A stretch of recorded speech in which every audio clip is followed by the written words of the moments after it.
fenómenos relacionados con líneas de transmisión, después lo que es la estimación de parámetros y finalmente conocer algunas estrategias de análisis, de evaluación de la operación de línea de transmisión en régimen permanente. Haciendo un pequeño review de lo que ya habíamos comentado, habíamos planteado el tema de la sección. Aquí yo les había comentado de que cuando uno quiere evaluar una línea aérea de conductor desnudo, normalmente se ayuda de tablas normalizadas. Ustedes van a encontrar, si ustedes tienen alguna línea aérea donde ustedes necesitan información, cualquier libro de SEP en los anexos va a incorporar tablas y más tablas relacionadas con las características de los conductores. Normalmente estamos hablando de conductores que tienen una sección que puede ser AWG o bien MCM, y aquí está la información respecto de la topología, la cantidad de hebras, el diámetro del conductor, el peso, la resistencia y la rotura, que es un aspecto que ustedes van a evaluar después en el ramo de distribución cuando quieran evaluar el cálculo mecánico de la línea, la capacidad térmica, y aquí están los parámetros. Los parámetros eléctricos relacionados con la operación de la línea. Y aquí el fabricante nos entrega la resistencia a 25 grados o 50 grados en corriente continua a 50 Hz. También nos entrega la reactancia inductiva y la reactancia capacitiva. Ahora bien, esta información de los parámetros desafortunadamente no es tan útil cuando se trata de líneas que son de más de un conductor por fase. Y por tanto, como las líneas pueden tener un conductor por fase, dos conductores por fase, 3 o 4, las tablas que están normalizadas por el fabricante solamente contemplan un conductor. Si tengo más de un conductor, ya estoy obligado, ¿cierto?, a trabajar con análisis numérico, es decir, evaluar, ¿cierto?, a través de expresiones numéricas que vamos a ver después, los parámetros de la línea. Ahora, otro aspecto que también comentábamos tenía relación con la vinculación que hay entre el nivel de tensión y la altura de la línea. Este es un aspecto especialmente necesario al evaluar sobre todo el tema mecánico, el tema de la flecha, el tema del vano. Ahí, ¿cierto?, uno tiene que entrar a evaluar las características topológicas de la línea. Y aquí, uno de los aspectos que es más importante, y que lo vamos a ir comentando en el transcurso del día, es que la operación de una línea de transmisión está relacionada directamente con la ubicación de los conductores. Los conductores, la topología no da igual. Y por lo tanto, la operación adecuada o la operación correcta de una línea va a estar condicionada finalmente a la ubicación de los conductores dentro de la línea. Ahora uno, en ese contexto, aplica algunas estrategias para poder corregir algunos problemas relacionados principalmente con acoplamientos que vamos a comentar más en un rato. Ahora, otro aspecto que también es importante destacar tiene relación con los fenómenos. Lo comentábamos, el fenómeno corona. El efecto corona, lo que me recuerda principalmente es que el aire circundante al conductor es un aire que desafortunadamente es activo. Y por tanto, se puede originar una ionización de ese aire. Esa ionización produce principalmente dos problemas. Un problema es que produce interferencia. Otro problema es que al presentarse un arco, ese arco va degradando la característica dieléctrica y finalmente conductora del conductor. Y por tanto, en ese contexto, nosotros tratamos en lo posible de evitar esto. ¿Cómo lo evitamos? Aquí hay dos estrategias. Una, aumentar el tamaño del conductor. Pero cuando no es posible aumentar el tamaño del conductor, pasamos al plan B, que es poner más de un conductor por fase. Y por tanto, cuando uno ve una línea de 2 conductores por fase, o de 3 o de 4, lo que nosotros desde la mirada eléctrica debemos tener presente es que esos 4 conductores no están pensados para aumentar la potencia transferida. Están pensados principalmente para controlar el efecto corona. Y por tanto, ahí, ¿cierto?, es un aspecto que nosotros debemos tener presente. Ahora, también desde la mirada, ¿cierto?, de este fenómeno, nosotros acá debemos tener presente que tiene una relación, o hay una relación entre la tensión del conductor, la carga eléctrica del conductor y la intensidad de campo eléctrico. Y por tanto, el efecto corona, ¿dónde se va a presentar principalmente? En líneas de alta tensión. No es un fenómeno que se presente en líneas de media tensión. Estamos hablando de líneas de 154 hacia arriba. Por tanto, es un problema acotado que va a depender principalmente del nivel de tensión. Ahora, también comentábamos, en la clase pasada, o la antepasada, comentábamos el fenómeno vinculado a esta situación atmosférica. Y aquí, sin pretender, por favor, realizar un estudio analítico de esto, lo que a mí me interesaba es que ustedes entendieran el fenómeno, bajo la mirada, ¿cierto?, de lo que se presenta en una instalación de alta tensión. Y a partir del reconocimiento de este fenómeno, nosotros reconocíamos la importancia de instalar paragallos. El paragallo es básicamente un equipo que me permite proteger la instalación frente a una sobretensión. La pregunta es, ¿sobretensión de a dónde? ¿Cómo surge esta sobretensión? Y yo les comentaba que cuando hay una descarga atmosférica, desafortunadamente, en el punto donde se produce la descarga, se induce una tensión en los conductores de fase. Esta tensión inducida, normalmente, lo decíamos, el voltaje, este voltaje, o esta tensión impulso, que les comentaba que tiene varios nombres, frente de onda, tensión impulso, el voltaje del frente de onda normalmente puede llegar hasta 2 veces el voltaje nominal. Y por tanto, si yo permito de que este voltaje tipo impulso de 2 veces el voltaje nominal se transfiera tanto hacia la cola de la línea o a la cabecera de la línea, lo que estoy haciendo es exponer a la instalación de partida o a la instalación de llegada a este transiente, que es un transiente que va a originar un daño luego. Y por tanto, yo no puedo evitar este fenómeno, no se puede evitar, pero sí me puedo preparar para ello. ¿Cómo me preparo frente a eso? Básicamente aquí yo logro, a través del paragallo, o bien arrastre, dependiendo del nivel de tensión, yo puedo llevar este voltaje del frente de onda a un valor de 1,2 veces el voltaje nominal. Y por tanto, no logro eliminar el problema, pero bajo la intensidad de la sobretensión. Y al bajar la intensidad de la sobretensión, reduzco el riesgo de un daño en los aparatos que están conectados a la instalación. Por tanto, tenemos en consecuencia un fenómeno mediante el cual nosotros nos enteramos de esto, reaccionamos frente a esto y nos damos cuenta de que finalmente la única reacción probable posible es prepararnos con paragallos. Ahora aquí yo les comentaba, ¿cierto?, que desde el punto de vista de la instalación del paragallo, esta puede ser a piso, en la subestación de partida o de llegada, pero también se puede instalar en las torres, directamente en la línea, ¿cierto?, la estructura de la línea, ¿cierto?, de partida o de parada.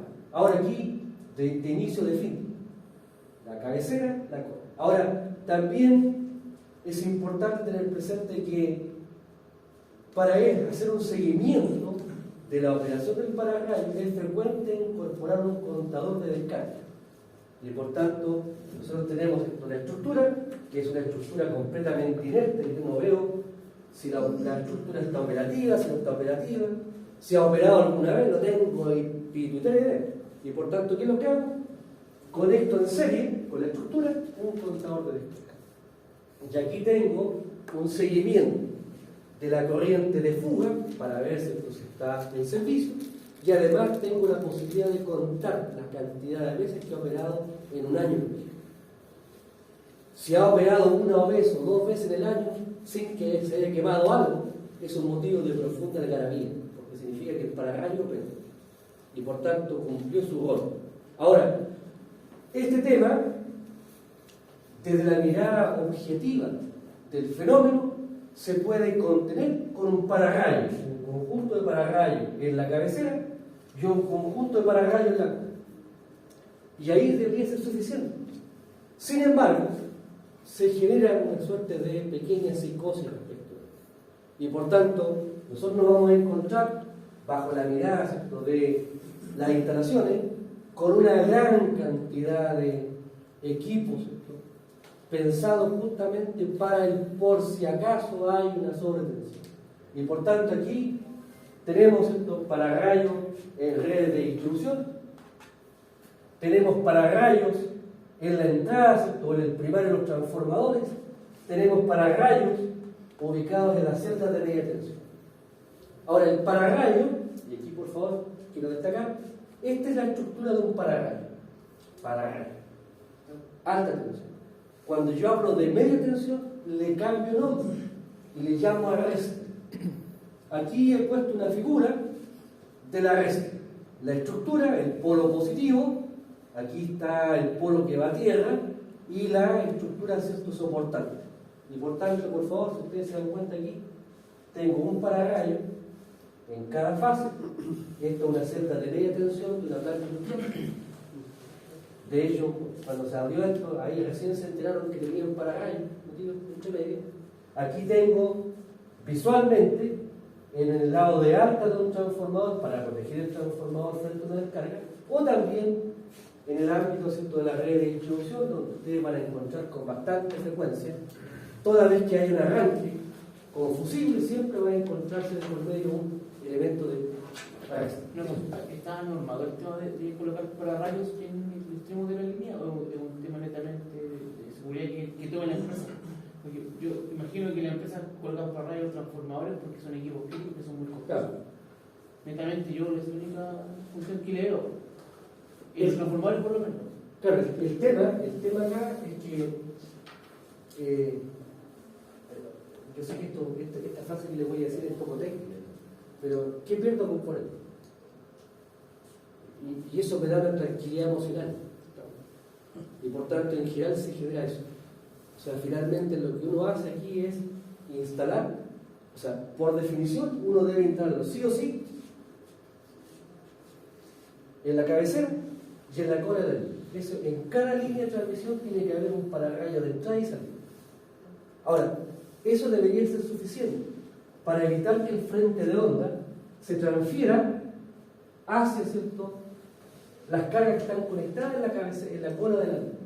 Sin embargo, nuevamente, el tema es que uno dice, bueno, puede pasar de que el pararrayo, ¿cierto?, en realidad no me corte a 1,2, me corte a 1,4.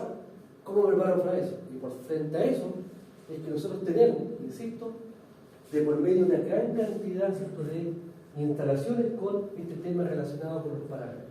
Pero aquí en media tensión hablamos de arrastre. ¿Eso está en una norma que diga eso? No, no hay norma. Ah, no hay una normativa que establezca. ah, no, lo que uno sí debe resguardar es la integridad de la instalación. claro. Ahora, es verdad que del punto de vista de estos equipos se transforma también en una nueva preocupación, porque estos equipos también se pueden pasar. Sí. Y si se pasan, tenemos un lindo cohete y tengo un cortocircuito, en este caso monofásico. Profe, una consulta, el arrastre en ese caso de media tensión simplemente va a la estructura o va conectado a la malla. Ah, ya va a la malla. O sea, aquí en el cuenta este cable, fíjate, aquí está el arrastre, aquí está el polo positivo que va a la fase, y aquí está el polo negativo, y este polo negativo es el que va a la malla. ¿Está? Eso se puede producir aquí, ¿cierto? En este caso también acá. Ahora, también hay que reconocer, sí, y eso lo vamos a comentar posteriormente, que hay otro fenómeno transitorio de sobretensión que no está asociado necesariamente a un fenómeno, ¿cierto?, de descarga atmosférica. Cuando hay una falla, desafortunadamente pueden darse condiciones en las cuales se origina una sobretensión. Y por tanto, en el ámbito industrial, no solamente el arrastre está pensado para fenómenos externos, sino que también para fenómenos internos. Si yo tengo, fíjense que si yo tengo una falla trifásica, los voltajes siempre van a ser menores que el voltaje nominal. Por tanto, si yo tengo una falla trifásica, los voltajes de operación de la instalación siempre van a ser menores que el voltaje nominal de la red. Y por tanto aquí no habría un problema de sobretensión frente a una falla trifásica. Sin embargo, si hay una falla monofásica tierra, en este caso, los voltajes de operación durante la falla pueden ser mayores que el voltaje nominal. Y no solamente mayores, pueden ser raíz de 3 veces mayores al voltaje nominal.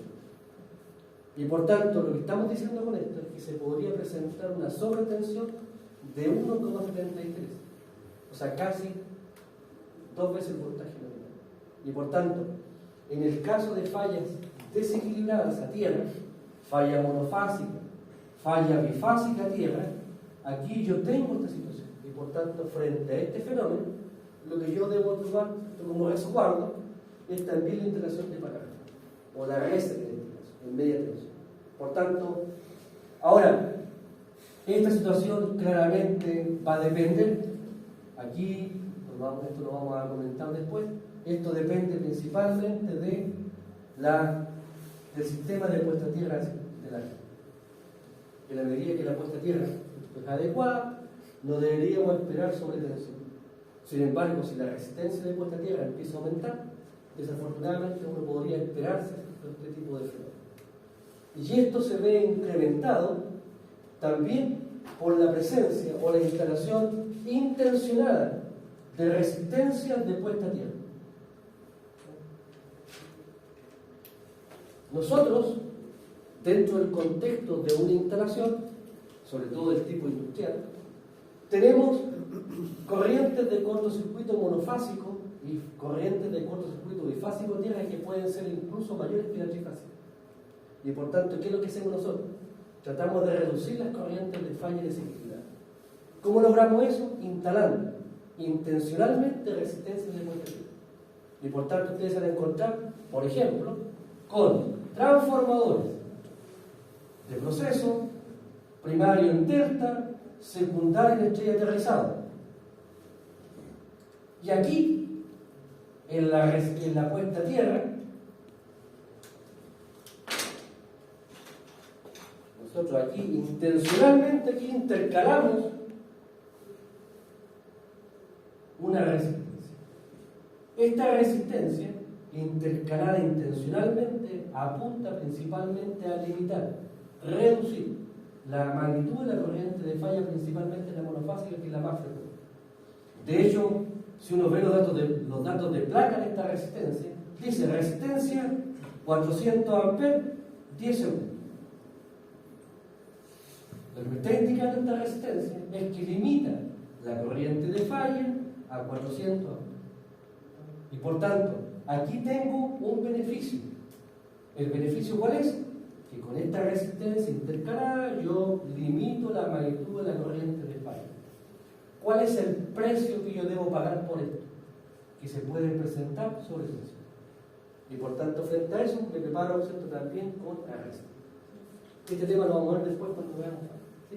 Entonces aquí tenemos situaciones en las cuales, insisto, debemos reconocer de que hay una suerte de, entre comillas, psicosis relacionada justamente, ¿cierto?, con la protección contra sobretensión.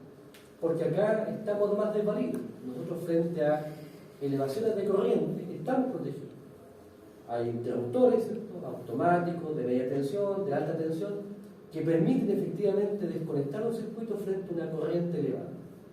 Pero en el caso del voltaje estamos más vulnerables. Y por tanto ahí, ¿cierto?, tenemos, ¿cierto?, desde la mirada de las protecciones, la necesidad de instalar estos equipos, además de incorporar también protecciones de voltaje, que es lo que vamos a comentar después cuando en el próximo semestre veamos el rango de protección y las protecciones relacionadas con la instalación. Pero me interesaba comentar esto. Fíjense que acá, en este caso puntual, pensemos en el caso de un domicilio. Nosotros recibimos en nuestra casa normalmente 220 euros. Esa es nuestra tensión. Desafortunadamente, si en la red de alimentación de nuestra casa se produce una falla monofásica y esa falla monofásica se presenta en una instalación que la resistencia de puesta a tierra no es la adecuada, en vez de recibir 220 vamos a recibir 220 por raíz de 3, es decir, 380. Y por tanto no es un tema menor. ¿Qué pasa si en la casa recibimos 380 en vez de 220? Los artefactos Se quema todo.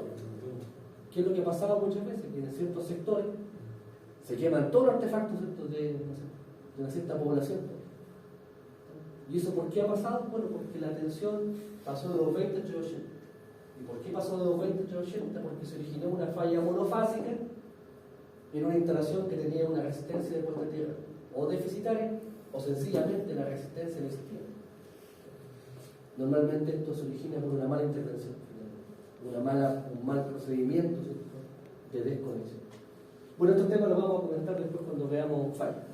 Ahora, tenemos entonces la mirada relacionada, ¿cierto?, con este fenómeno de sobretensión. Nos queda un fenómeno que lo vamos a comentar al final de esta unidad, que es el efecto Ferrante. Y ahora lo que vamos a hacer es comenzar con la segunda etapa, la segunda parte. Dijimos, primera parte, conceptos, fundamentos, definición. Segunda parte, estimación de parámetros. Tercera parte, evaluación de la línea de transmisión. Por tanto, lo que vamos a ver ahora es, bueno, cómo se estiman los parámetros de una línea de transmisión. Y en ese contexto, nosotros tenemos, respecto de la línea de transmisión, ya un modelo, lo comentábamos. Nosotros tenemos un modelo, tenemos una representación. La línea de transmisión, nosotros la representamos a través de una resistencia, una reactancia inductiva entre el punto de inicio o cabecera y el punto, ¿cierto?, de término o cola de la línea. Y acá tenemos esto, lo que hemos llamado el circuito pi, entendiendo que también hay un circuito T, pero que se usa menos. Y por tanto, a la hora, ¿cierto?, de hablar de regularidad, normalmente el circuito que trabajamos es este. Tenemos la resistencia, la reactancia inductiva y la admitancia capacitiva del medio.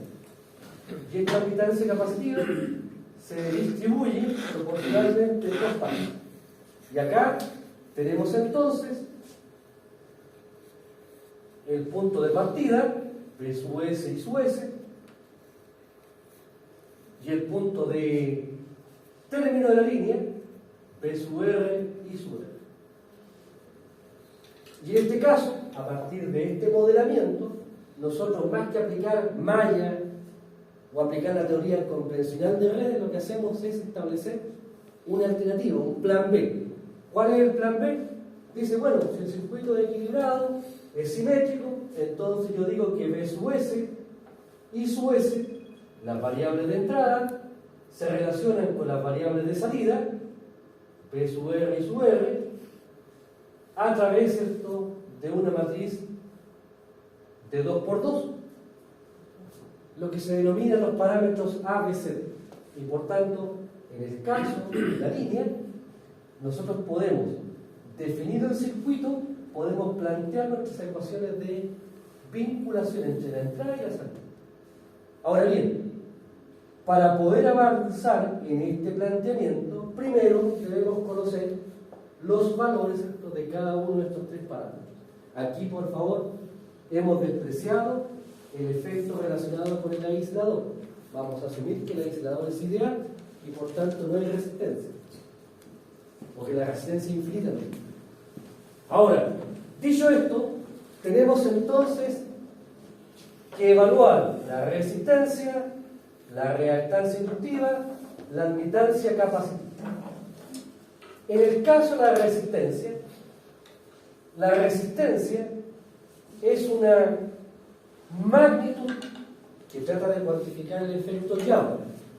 ¿De qué depende la resistencia eléctrica? Pensando en un conductor. Primero, depende de la forma del conductor. puede ser rectangular, esto puede ser circular. Nosotros en realidad en CEP, yo desde hace quizá una década, más o menos, ya me concentro en conductores circulares. Antes inventaba cualquier conductor, para puro incordiar.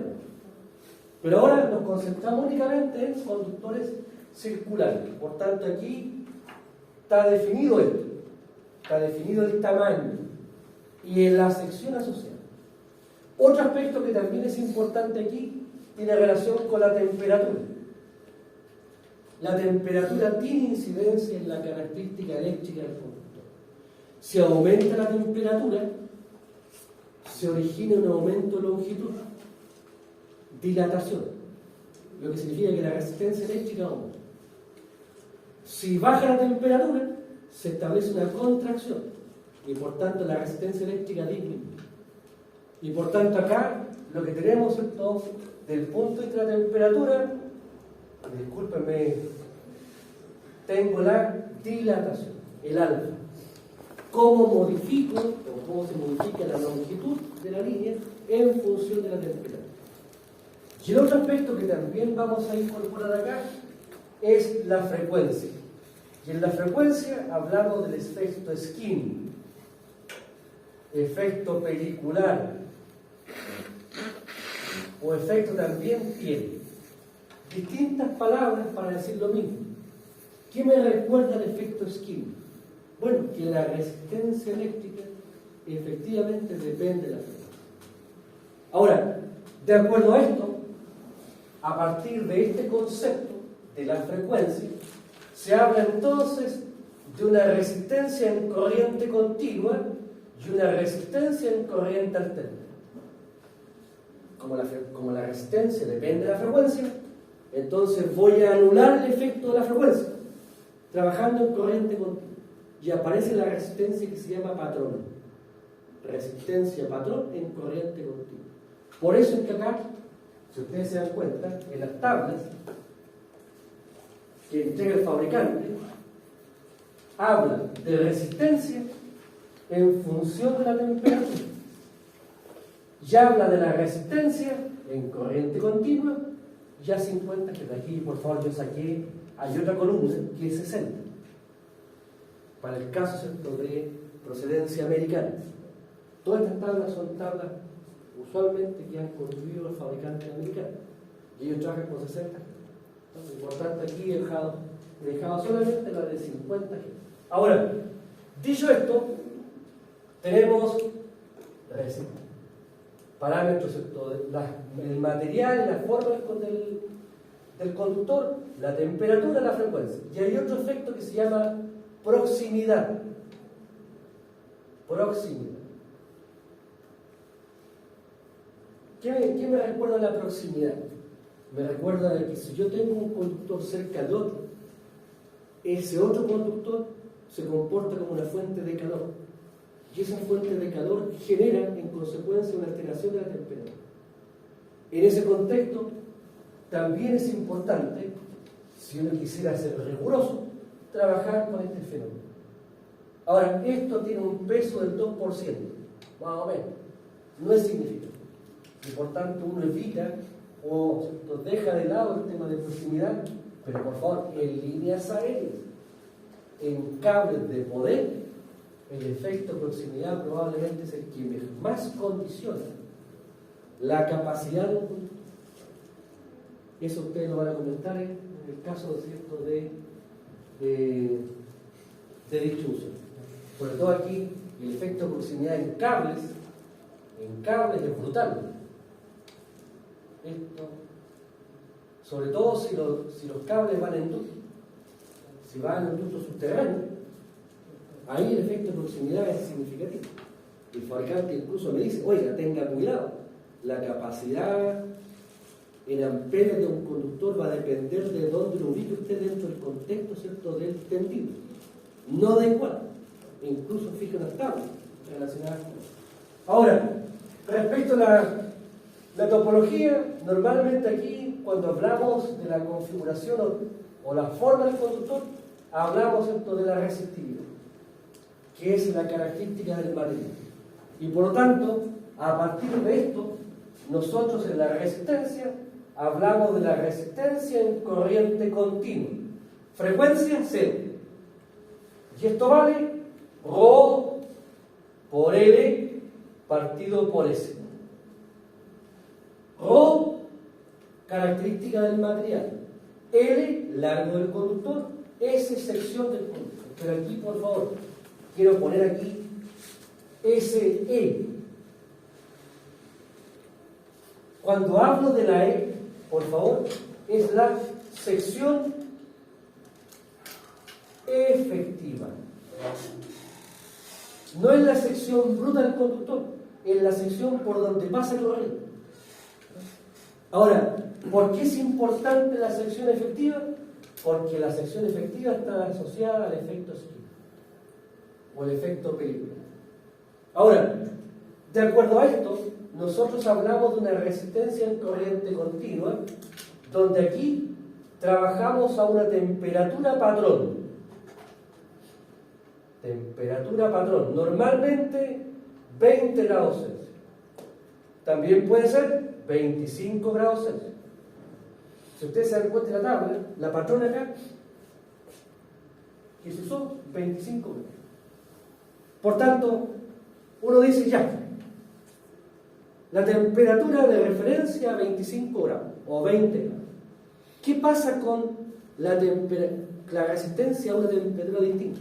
Y por tanto aquí aparece entonces, a partir de este concepto, que la resistencia en corriente continua a una temperatura T cualquiera será la resistencia en corriente continua a la temperatura patrón, factor de 1 más alfa T menos T de referencia o patrón.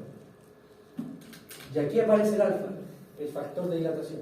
Fíjense, T es la temperatura a la cual quiero evaluar. Si la temperatura patrón fuera 25 grados, por ejemplo, y la temperatura que quiero evaluar es 50, 50 menos 25 me da 25. 25 por alfa más 1 me da un factor mayor que 1. Lo que me indica esto es que si la temperatura que estoy evaluando es mayor que la temperatura patrón, la resistencia en corriente continua aumenta. ¿Por qué? Por el fenómeno de dilatación. Fíjense, ¿qué pasa si la temperatura que quiero evaluar ya no es 25 ni 30? Es 0 grados o menos 10 grados. Aquí me queda un factor negativo y por tanto la resistencia en corriente continua disminuye. Por tanto, acá lo que estamos viendo es que, fíjense, un conductor 4 raya 0 a 25 grados en corriente continua, 0,1723. ¿Qué pasa si yo evalúo la resistencia ahora a 50 grados en corriente continua? Fíjense, 50 grados, aquí lo tengo. Bueno, pero más o menos. Si yo evaluara la resistencia a 50 grados, pero en corriente continua, lo que yo vería sería una resistencia mayor, básicamente por el efecto de dilatación. Ahora, este fenómeno, finalmente, lo que me permite es cuantificar el tema relacionado con el efecto de temperatura. Vamos al efecto Skin ahora. El efecto Skin es un fenómeno ingrato. Y fíjense, tenemos, si yo tengo un conductor, pensemos circular, por el cual hago circular una corriente continua, ¿qué me voy a dar cuenta yo? Que la corriente se distribuye proporcionalmente por toda la sección del conductor.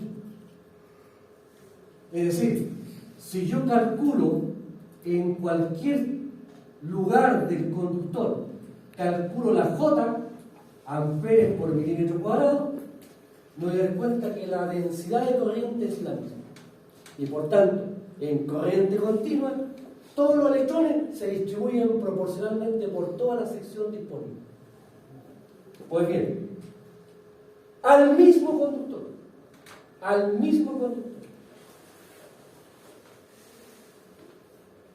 le hago circular ahora una corriente de 10 kHz, alterna de 10 kHz. ¿Con qué me encuentro? Me encuentro que toda la corriente se va por el manto.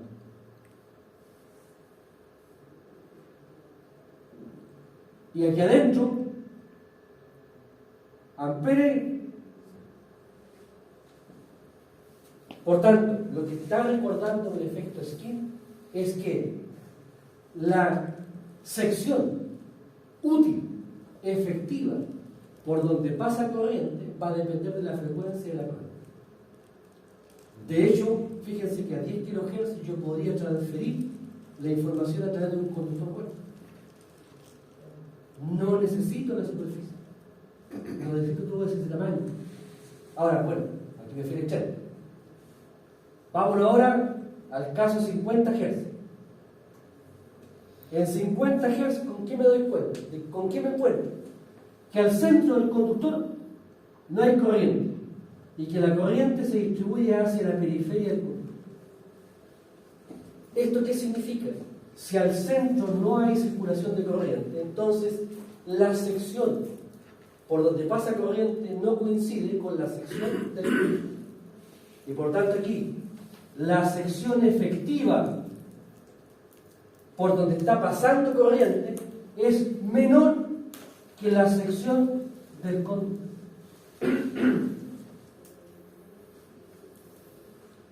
Si la sección es menor, como está dividiendo aquí abajo, hace que la resistencia eléctrica aumente. Y por tanto el efecto Skin, ¿qué es lo que hace? Hace que la resistencia en corriente alterna sea mayor que la resistencia en corriente alterna. ¿Cuánto mayor? Entre un 1 y un 5%. Ese es el rango. Por tanto, el efecto Skin aumenta entre un 1 y un 5% la resistencia eléctrica. Ahora, ¿de qué depende? Del tamaño del conductor. Fíjense acá, por favor. ¿Y la temperatura, profe? La temperatura, aquí puedo, se faltó hacer. En la temperatura yo puedo ir hasta un 10% de aumento de la resistencia. Es decir, el elemento más significativo desde el punto de vista de impacto en la resistencia es la temperatura. Porque se produce una dilatación o contracción del conductor. A más baja temperatura, mayor flujo corriente, menos resistencia. Claro, si yo bajo la temperatura, el conductor se contrae. ¿Ya? Si se contrae, baja la longitud. Si baja la longitud, se reduce la resistencia. Ah, ok. Si yo tengo más temperatura, entonces el conductor se dilata, aumenta su longitud y por tanto la resistencia eléctrica aumenta. ¿Y no es una buena alternativa las líneas que son soterradas, dejarlas más abajo posible? Es que aquí estamos hablando de conductores desnudos, líneas desnudas. Ah, Recordemos por favor de que aquí estamos hablando de líneas con longitudes que siempre están por arriba de 1 kilómetro. ah. Una línea tiene 10 kilómetros, 20 kilómetros, 50 kilómetros, 80 kilómetros. Si la longitud del tramo es menor a 1 kilómetro, ahí me la debo pensar. Si lo quiero hacer aéreo o lo puedo hacer subterráneo. Y ahí ya pienso en un cable de... O sea, el rendimiento en las zonas que son extremas, frías, deberían de mejorar el rendimiento. Claro, el tema es que en las zonas frías el problema es el hielo, por un lado, ¿cierto? La nieve que le pone una carga adicional mecánica a la línea. Y por eso es que ahí el problema no está en la temperatura del conductor, el problema está en la fuerza, en la carga que yo le aplico al conductor que puede dañar. Por eso es que es importante el cálculo mecánico, para que ustedes entiendan eso. Entiendan de que hay condiciones ambientales, más allá de los parámetros eléctricos, que son importantes de cuantificar. Y que por tanto yo debo ser riguroso o cauteloso en llegar a una suerte de compromiso entre el vano y la flecha. Si genero un vano muy grande, estoy comprometiendo mayor cantidad de conductor entre puntos de soporte. y por tanto tengo más peso. Y si tengo más peso, tengo también en consecuencia más esfuerzo en el conductor. Si hay más esfuerzo, la flecha va a aumentar. Ahora, si yo quisiera reducir la flecha, lo hago a costa de un mayor tiro, lo que puede dañar el conductor desde el punto de vista mecánico. Entonces, Yo vi un video en LinkedIn que cuando la línea que hay nieve hacen cortocircuitos controlados para poder. claro, para derretir. Sí. Entonces se hace una suerte de intervención controlada, contenida, para aumentar la temperatura del conductor justamente para que se quite carga al conductor, o se le quite carga a la línea, pero pensando principalmente en el peso adicional que se trae. Entonces aquí el tema, nosotros estamos viendo aquí el tema principalmente eléctrico, pero yo lo que no deseo es que desacople de que haya un tema mecánico que también es importante. Y ustedes lo van a ver, lo van a disfrutar, lo van a gozar, lo van a paladear, digamos, en distribución. ¿Sí? Ahora, fíjense, de acuerdo a esto, si yo tengo 50 Hz, 25 grados, esta es la resistencia, y tengo a 50 Hz y 50 grados esta resistencia, ¿se dan cuenta que aquí la resistencia aumentó? ¿Por qué aumentó la resistencia? Únicamente por el tema de la dilatación. Ahora, no sé si podemos sacar cuánto nos da esto, cuánto nos daría 0,0805 dividido por 0,0738. Hacemos el cociente para saber cuánto aumentó la resistencia con el efecto térmico.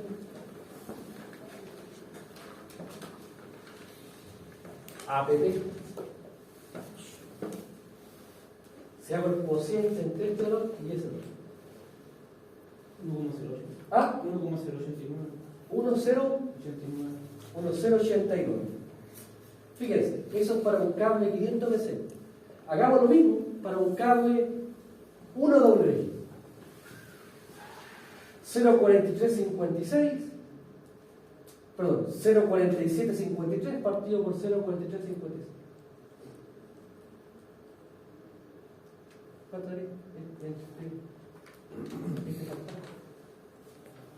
1,09. 1,0.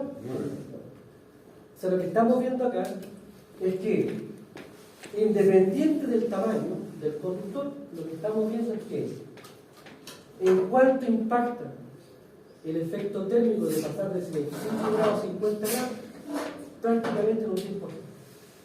¿Cierto? Ahora, comparemos las dos primeras columnas, estas dos ahora.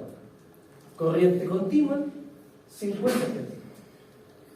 ¿Por qué cambió entre corriente continua y 50 Hz? Bueno, aquí tengo un efecto esquina. El efecto película por la frecuencia. Por tanto, fíjense, con tamaños pequeños, ¿cómo es la resistencia en corriente continua ya 50 Hz? Es la misma. ¿Se dan cuenta que el efecto esquina con bajos tamaños de conductor prácticamente no tiene impacto? Pero ¿qué pasa si aumento el tamaño del conductor? Aquí sí empieza a aparecer una incidencia. Pero por favor, hagamos el mismo cálculo. 0,0738 dividido por 0,0729. ¿De qué estamos hablando en términos prácticos? ¿Cuánto me daría ese factor? 1,01. ¿Ah? 1,01. 1,0. 1. Estamos hablando del 1%. Ahora bien, aquí lo que estamos diciendo en consecuencia, bueno, esta diferencia empieza a marcarse, ¿cierto? Si yo empiezo a subir el tamaño del conductor. Pero aquí lo que me interesa es que ustedes vean de que cuando hablamos de resistencia eléctrica, tenemos dependencia de temperatura, dependencia de frecuencia y también un sistema de proximidad que yo les comentaba que depende principalmente de cable, no en línea aérea.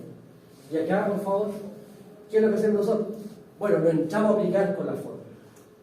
Nosotros aquí, basado en la ley del mínimo esfuerzo y el sentido común, uno dice, uy, ¿para qué voy a estar calculando resistencias si ya el fabricante me las trae? Y por tanto, la resistencia eléctrica normalmente uno la determina empleando tabla normalizada. No entra al desgaste, no entra el desgaste, aquí en todo caso me he tomado la libertad, ¿cierto?, de en la unidad, ¿cierto?, de resistencia. Aquí está. Aquí tengo, ¿cierto?, las dimensiones geométricas, temperatura, frecuencia y proximidad. Aquí está la expresión, aquí está la expresión de corrección por temperatura, con el coeficiente de dilatación. Y acá, ¿cierto?, tenemos los datos. O sea, uno podría eventualmente, uno puede decir, no, yo me resisto a usar tabla, lo hago yo, digamos. Y lo hago. Aquí está. Tengo la resistividad, en este caso 20 grados, la referencia la temperatura patrón.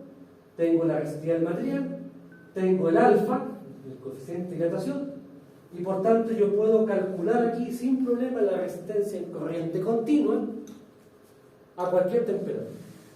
El tema es cómo evalúo el efecto skin. Y aquí está la complicación, que el efecto skin no es tan fácil de poder estimar. Esta constante K que relaciona la corriente continua y alterna, lo hemos dicho, claro, es un 1%, un 2%, pero hay que ser cuidadoso, esto puede dispararse, puede aumentar, básicamente en función del tamaño. Si el tamaño del conductor es mayor, ese factor ya deja de ser despreciable. Y acá está el tema.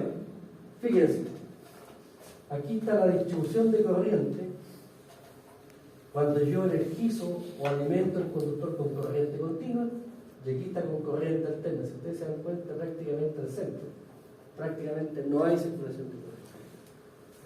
Y por tanto, lo que recuerda el efecto skin es que la sección efectiva por donde pasa corriente no coincide con la sección del conductor. La sección efectiva disminuye. Si la sección efectiva disminuye, la resistencia aumenta. Por tanto, el efecto skin, ¿qué hace? Amplifica, aumenta el valor óhmico de la resistencia. Profe, consulta, digamos que el conductor, ¿sí?, es un prensado, ¿Sí? de varios filamentos, ¿cierto? Sí. Y ese efecto skin pasa lo mismo en todos los filamentos. Claro. O sea, debería circular electrones por el medio, entonces, por los filamentos del medio. Claro, si el conductor está formado por un trenzado,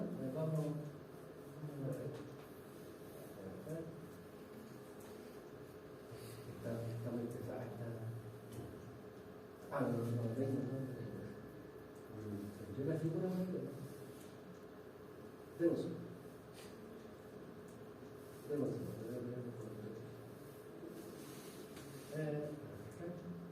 Más rápido. ¿Ah?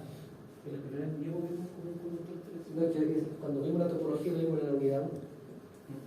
Pero aquí creo que tengo.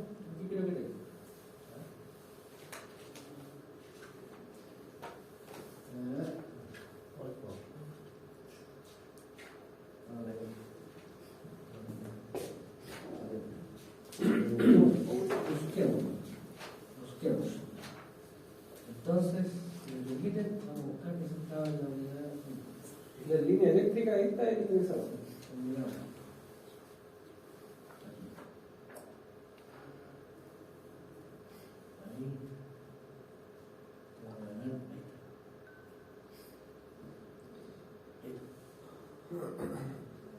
Ahí está. Entonces aquí tenemos el conductor. Es un conductor que está formado por hebras a través de la definición de capas. Ahora, lo que se plantea en este fenómeno es que, independiente de la cantidad de hebras que yo tenga en el conductor, aquí se establece una resistencia eléctrica del conductor. Ahora, esa resistencia eléctrica del conductor, si yo la cuantifico, debo diferenciar entre resistencia en corriente continua y resistencia en corriente alterna.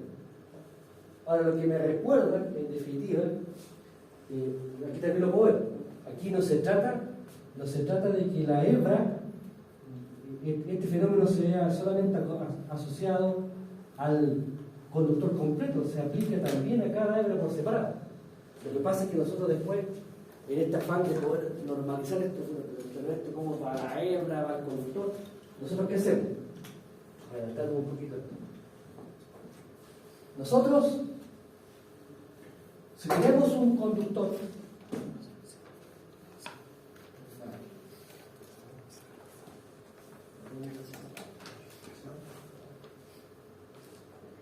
Ahí está.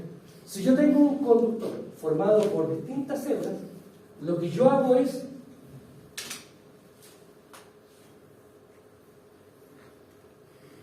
hebras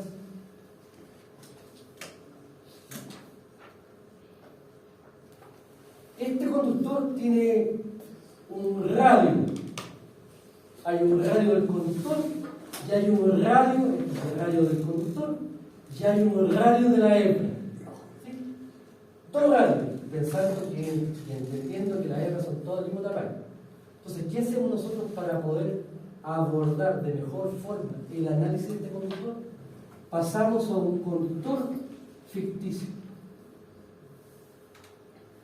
equivalente.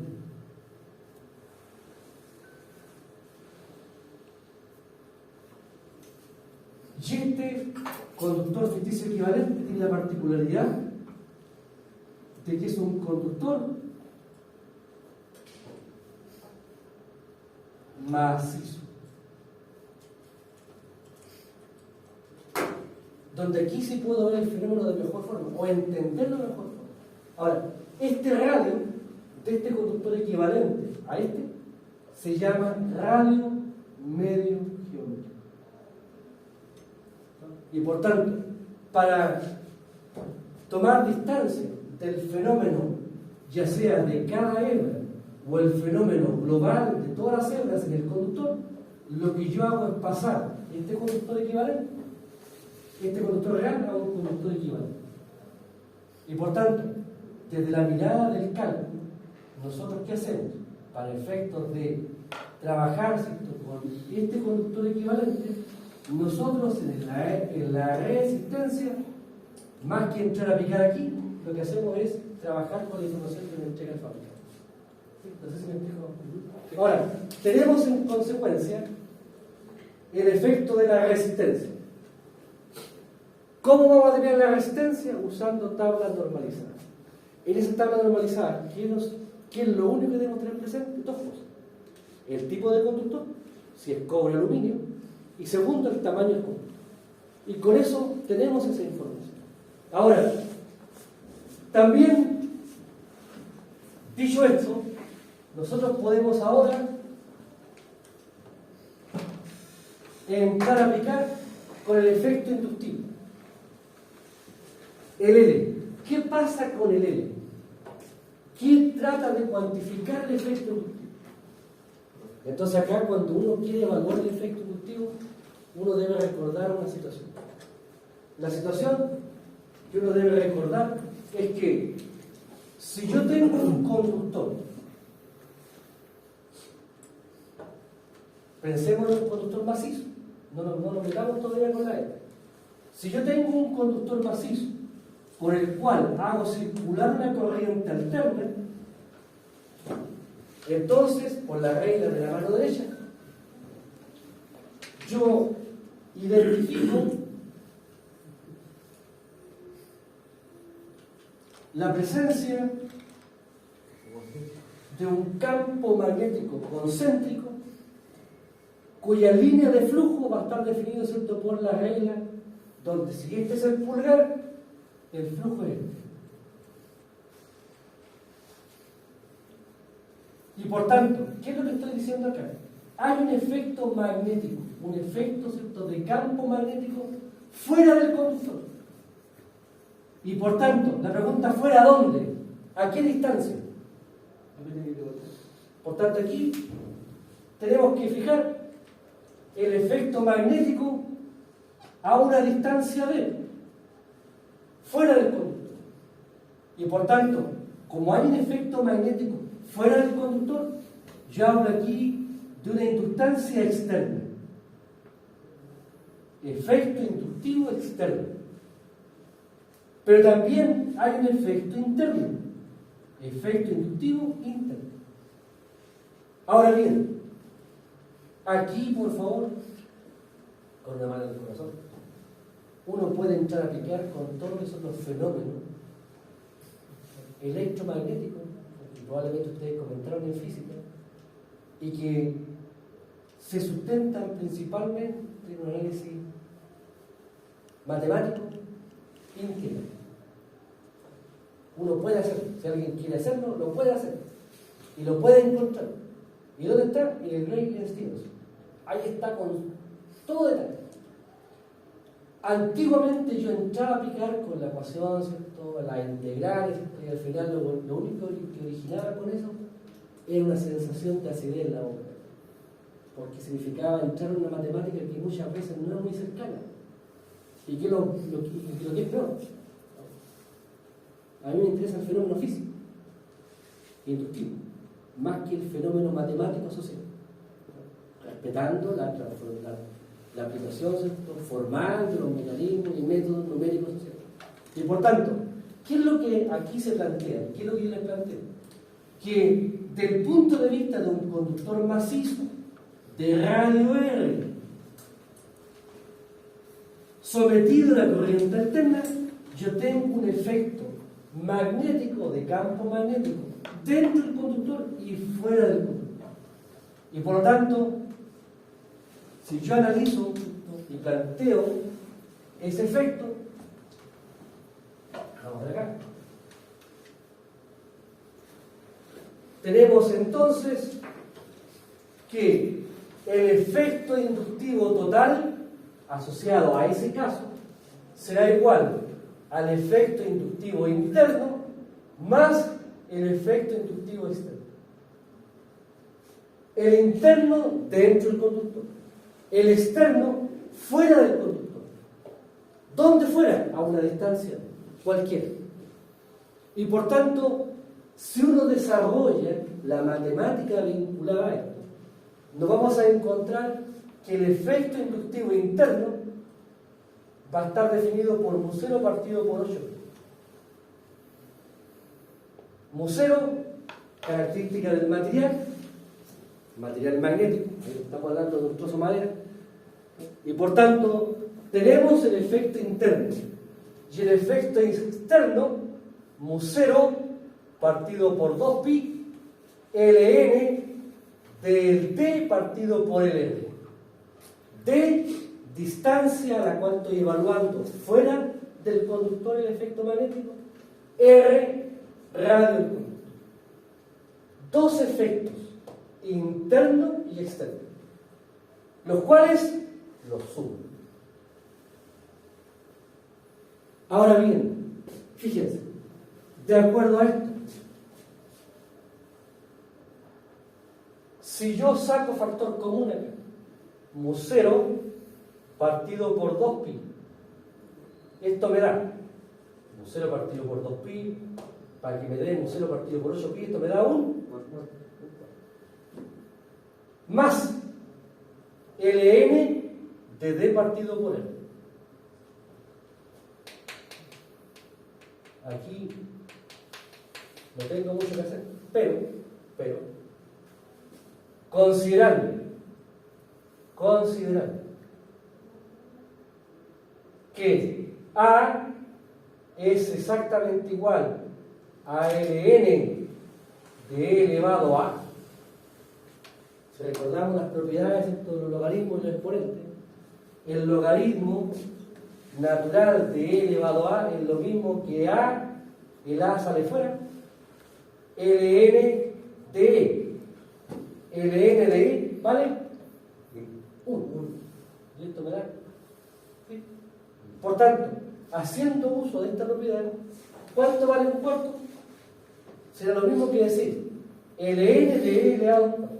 Y por tanto, la inductancia total será igual a mu0 partido por 2pi, factor de ln de e elevado a 1/4 más ln de d partido por l. Cuando yo tengo la suma de un logaritmo, el logaritmo resultante es el producto de los factores. Y me queda entonces mu0 partido por 2pi, ln de d por e elevado a 1/4 dividido por l. ¿Sí? He multiplicado los factores y he sacado solamente un logaritmo. Y aquí está. Resulta que e elevado a es lo mismo que 1 partido por e elevado a menos a. Y por tanto, el e elevado a un cuarto que está arriba lo pasa abajo, con signo cambiado. Y me queda, entonces, me queda que la inductancia total de este conductor, en este conductor, la inductancia total es mu 0 partido por 2pi ln de d partido por r por e elevado a menos 1. Bueno, para mí es un motivo de profunda alegría presentarle a ustedes con todo cariño r por e elevado a menos 1/4 es el radio unido. Por tanto, ¿qué hace esto? Fíjense la expresión, voy a cambiarla. Esto me queda entonces mu 0 partido por 2pi ln de d partido por rmg. Fíjense en la forma, por favor. Esta forma es la misma del efecto externo. La misma. La única diferencia es que en vez de R aquí aparece radio dirigente. Entonces, ¿qué es lo que me dice esta expresión? Más allá de la matemática. Me dice, ¿cuál es el efecto inductivo de un conductor? El efecto interno más el efecto externo. Pero el interno me incordia, porque no sigue de ninguna forma. ¿Qué hago entonces? Elimino el interno. Chao. Y solamente me preocupo del externo. Pero ¿cómo hago eso? Para preocuparme solamente del externo, el R lo cambio por RM. Y al hacer esto, el efecto interno queda inserto dentro de esta expresión. Y por lo tanto, estimados, cuando yo tengo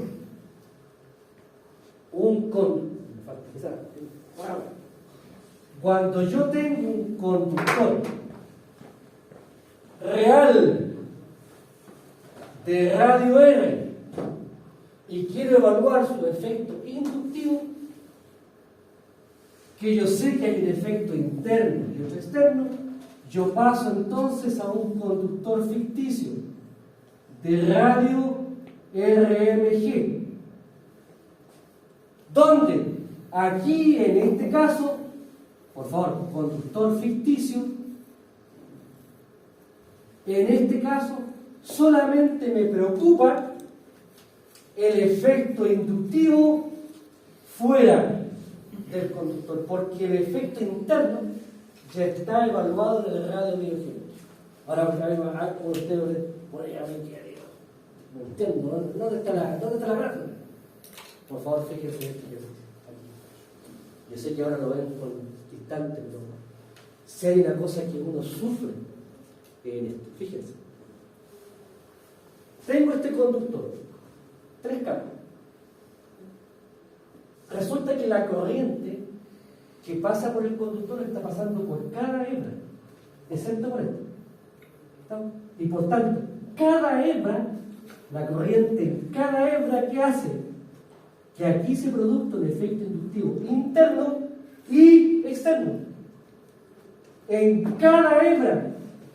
Y por tanto, si yo quisiera evaluar el efecto inductivo de este conductor, tendría que evaluar los acoplamientos de cada hebra. Una gloria de cara. Una gloria de cara. Entonces, ¿qué es lo que me hace? ¿Qué es lo que me dice este método? Me dice, oiga, olvídate. Tome este conductor real y páselo a un conductor ficticio. Macizo, donde el efecto inductivo interno está superado. Y preocúpese solamente del efecto afuera. Por tanto, claro, si es un solo conductor macizo, aquí es como chupar un clavo, fome. No tiene mucho efecto, mucho impacto, pero aquí, créanme, es un motivo de alegría. Porque con el radio medio geométrico, yo le saco el cuerpo a tener que evaluar el efecto inductivo dentro del geométrico. me concentro solamente en fuera. Ahora es verdad. Fíjense, si el conductor es macizo, el conductor equivalente, radio medio geométrico. Ahora, si yo tengo un conductor con muchas hebras, N hebras,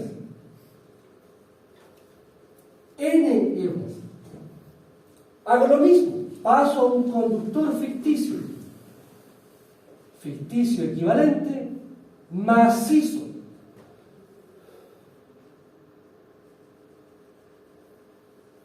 Cuyo radio es el radio medio geométrico. Ahora, ¿cuánto vale el radio medio geométrico aquí? Aquí lo dijimos, el radio medio geométrico es R por E elevado a menos un cuarto. De este conductor paso acá con ese radio medio geométrico. ¿De dónde salió ese? Aquí lo hicimos la deducción. R por E elevado a menos. Ahora, ¿cuánto vale este radio? Para un conductor de N hebras, el radio medio geométrico será la raíz de N cuadrado, el producto del radio medio geométrico de cada hebra, de I igual 1 a N, del doble producto de J igual 1, K igual 1 a N, con K distinto de J, de la distancia JK.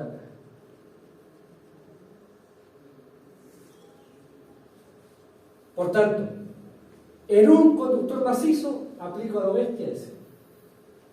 Si yo tengo N hebras en el conductor, debo aplicar esta expresión. Esta expresión, yo sé, es poco cercana. No genera mucha empatía. Pero aquí, después lo vamos a ver cuando veamos algún ejercicio, que esta expresión surge espontáneamente del análisis del conductor. Y por tanto surge a tal punto que ya después no es necesario aprenderme la forma, porque surge espontáneamente. Ahora aquí, es verdad, profe, pero no incorde. ¿Cuántas hebras hay aquí? ¿Se acuerdan cuántas había? 19 euros. 19 euros. Menos la que está en el centro, 18. Aquí sería sacar la raíz de 18 cuadrado.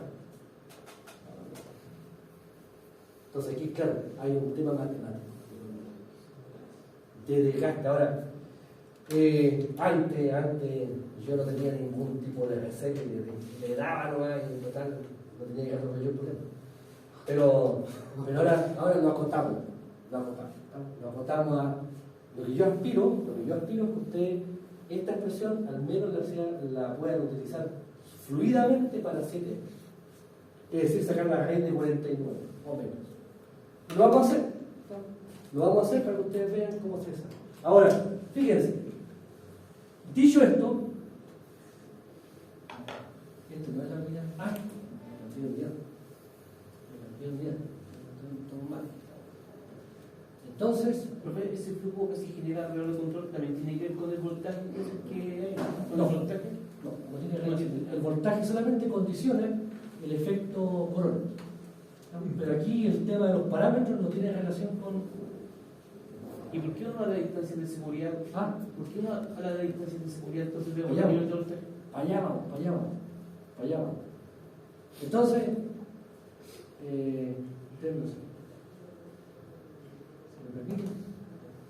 ahí está. Entonces fíjense, aquí lo he puesto un poquito más elaborado. Fíjense, el conductor que hablamos, cuando yo analizo el efecto de campo magnético, hay un efecto de campo magnético dentro del conductor y fuera del conductor. Y aquí está el tema matemático. Para poder evaluar el efecto magnético, habría que tomar un diferencial de conductor dentro y hacer una diferencial de área fuera del conductor, lo que obliga a trabajar con una integral de línea. Esas integrales, si a alguno de ustedes les genera un placer, por favor, ese cálculo matemático está con sumo detalle en el Granger Stevens, que es el libro de referencia de eso. Aquí yo me he quedado fundamentalmente con el resultado final, el efecto interno, el efecto interno y el efecto externo. Y aquí lo que hemos planteado es que si nosotros queremos evitar el efecto interno y queremos concentrarnos únicamente en lo que está afuera del conductor, tenemos el concepto del radio medio. Y aquí, por favor, ¿por qué queremos sacarle el cuerpo al efecto interno? Porque si hay hebras en el conductor, la cosa se corta. Y por tanto, yo digo, no importa la cantidad de hebras que tenga el conductor adentro, yo paso ese conductor real a un conductor ficticio macizo. Y me concentro solamente en evaluar el efecto. ¿Por qué? Porque el efecto inductivo interno ya está inserto en este radio medio. Ahora, aquí hemos hablado de un conductor solo, independiente. ¿Estamos a la hora? Ya. Estamos a la hora. Vamos a hacer un break, por favor. 15 minutos, volvemos a la quiero volvemos a las 11:15. Vamos a ver. Ya.